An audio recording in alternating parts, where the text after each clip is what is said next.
Hello. Welcome to my world. Or maybe I should say, welcome to the realm.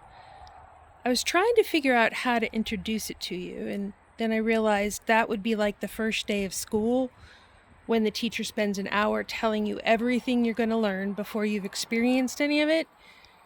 That didn't seem very realm-like. So, instead, let me tell you what happened this morning. I was walking to the barn today to let the horses out. As you can see, I have two horses, Wilgo, a gelding, the white one, and Mistala, a mare, the black one. And I was followed by Simba, my overly excitable dog. He's hiding over here somewhere, there he is, with questionable heritage and an abundance of energy, excitement, and anxiety and bounciness. And as I was muttering under my breath, yes, I do talk to myself, a crow in a tall larch tree answered and cawed 3 times. And I paused and said, "Good morning." Caw, caw. And I said, "Are you saying yes and no?" Caw, caw, caw. And I asked if that was a no. Caw, caw. So I continued to complete the task of releasing the horses to the world.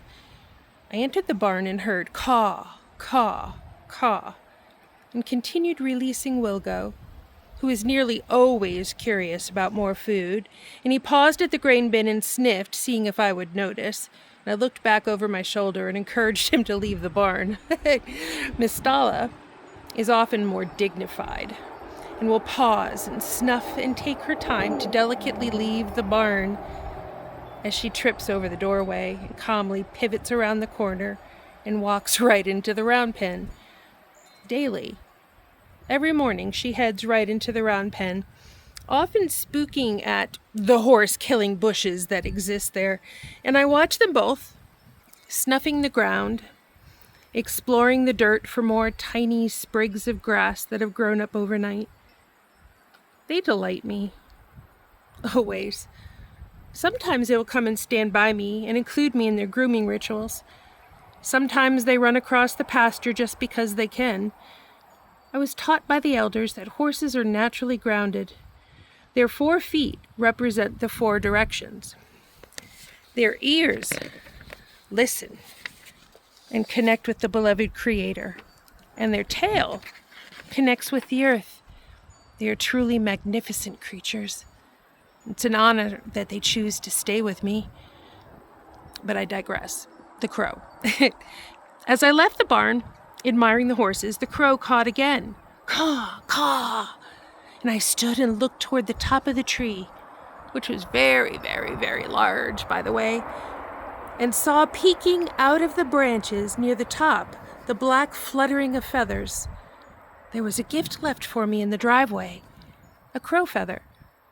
I left it there, acknowledging it as I typically do, and thanked the crow. Whether the crow was answering me or not almost doesn't matter. What matters was that I paused. I noticed. One of the teachings that has become important to me is that crow represents sacred law. Crow reminds me to look beyond this single moment, to remember that the past, the present, and the future are connected. Whether you think of that literally, symbolically, spiritually, or simply a useful way of paying attention, it's become one of the ways I understand the world. As I prepared to share this with you today, I found myself thinking about Crow's teaching again. After all, Crow had visited. One teaching of Crow that has always stayed with me says, "With Crow medicine, you speak with a powerful voice when addressing issues that seem out of balance, out of whack, or unjust. You must overcome your fear of being a voice in the wilderness and caw the shots as you see them." Well, when I read that, I laughed because that's me. That's always been me. I've spent decades as a therapist helping people notice what was out of balance. I've spent years teaching Psychology 101, talking about what it looks like to be out of balance. I write because I can't help but notice patterns. Sometimes that's super uncomfortable. Sometimes people don't like it, but Crow keeps showing up anyway. Moments like this remind me to continue paying attention. Anyway, as I walked back to the house, Simba joined me, of course. He is an interesting dog. I named him Simba because when he was given to me as a puppy 8 years ago, he looked like Simba from The Lion King, all curled up in the corner of the office my client dropped him at. I hadn't learned how to say no yet, so I ended up with a Simba. He is exuberant and anxious and full of joy and full of life. So much so that sometimes his exuberance can be overwhelming. When he is released to the outside world, he often spends the first little bit running up the driveway and down the driveway and up the driveway and down the driveway. That driveway. About 5 times before he's satisfied that he's shown enough joy that everyone in the vicinity will notice. Of course, the very first ones to recognize his entrance into the world are the squirrels. They immediately start their chittering, and the cacophony of sound escalates as his running continues. Then, there are the hummingbirds, who are nearly always warring over the feeders.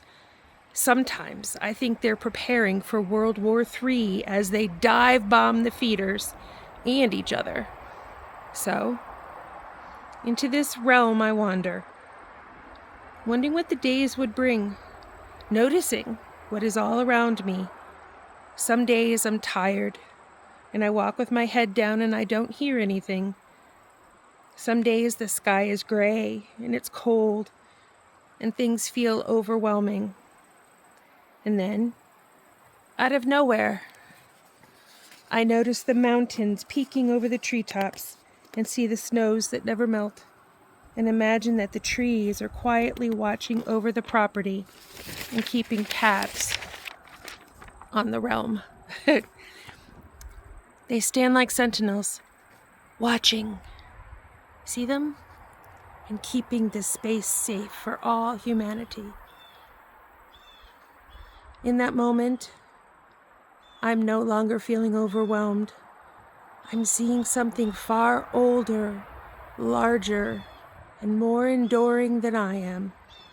And I stop, and I offer gratitude to the beloved Creator for all the gifts He has given, including the realm and the way that I see the world. So, welcome to the realm. I encourage you to wander about your realm today, see what you notice, and maybe remember to look for the light that peeks through. That's an invitation. Wander through your own realm. See what you see. Maybe an animal, maybe a place, maybe one ordinary moment that keeps returning until you finally pay attention. I'd love to hear about it. Oh, keep an eye out for the glitter. It's everywhere if you know how to see. Until the next time, welcome to the realm, and I'll see you in the comments.